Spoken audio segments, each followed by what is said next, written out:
Okay, we're cutting in cast iron. It's on an OKK. This is a 1.5 inch diameter high feed mill. And we'll be cutting at 4,300 RPM and 600 inches a minute at 60 thousandths depth of cut.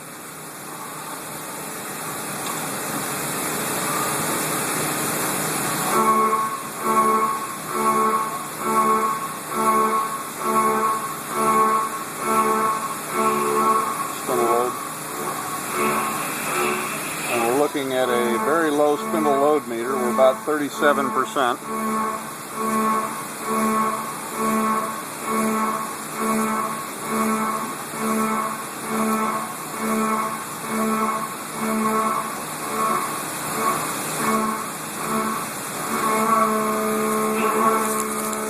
That ran a 57% load.